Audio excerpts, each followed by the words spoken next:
వాళ్ళు దీంట్లో 2-3 అంశాలు మనం చూడాలి తప్పనిసరిగా. ఆమె మాజీ పార్లమెంట్ సభ్యులు నందిగం సురేష్ గారి భార్య సతీమణి. సురేష్ లోపల జైల్లో ఉన్నారు. వివిధ అంశాలకు సంబంధించిన దీంట్లో ప్రభుత్వం మారింది. దానికి సంబంధించిన ఒక కేసు నిమిత్తం ఆయన అరెస్ట్ అయ్యి జైల్లో ఉన్న నేపథ్యం ఉంది.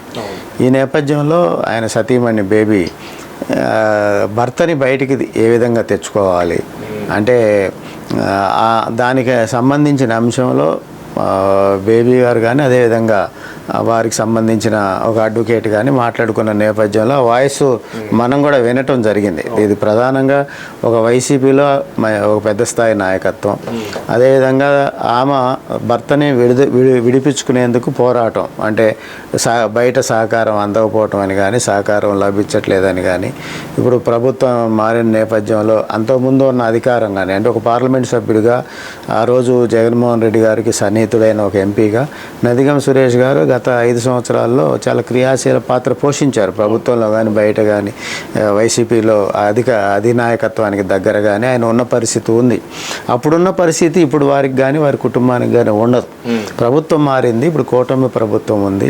అప్పుడు కూటమి ప్రభుత్వంలో ఏదైతే అమరావతి ప్రాంతానికి సంబంధించిన అంశాల్లో గతంలో రైతులకు సంబంధించిన వివాదంలో నందిగం సురేష్ చాలా క్రియాశీల పాత్ర పోషించారు.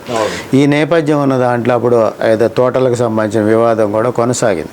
ఈ నేపథ్యంలో ఆయన అరెస్ట్ అయ్యి జైల్లో ఉన్న నేపథ్యంలో బెయిల్కి సంబంధించి సతీమణి సురేష్ గారి వైఫ్ బేబీ గారు దానికి సంబంధించి పోరాటం చేస్తూ ఉన్నారు. ఆ విధంగా తాను చేసే కష్టం, తాను పోరాటం ఇవన్నీ కూడా తాను తిరిగే సందర్భంలో పోలీసు అధికారులు కానీ లేకపోతే సిబ్బంది కానీ ఇతర ప్రాంతాల్లో తిరిగేటప్పుడు ఏదైతే తన భర్త కోసం పోరాడుతూ ముందుకెళ్ళే నేపథ్యంలో వాళ్ళంతా కూడా మీ పోరాటం గొప్పది, మీరు చాలా గట్టిగా కష్టపడతా ఉన్నారు, మీకు రాబోయే కాలంలో భవిష్యత్తు ఉంటుంది, మంచి భవిష్యత్తే కాక మీరు హోంమంత్రి కూడా అయ్యే అవకాశం ఉంటుంది.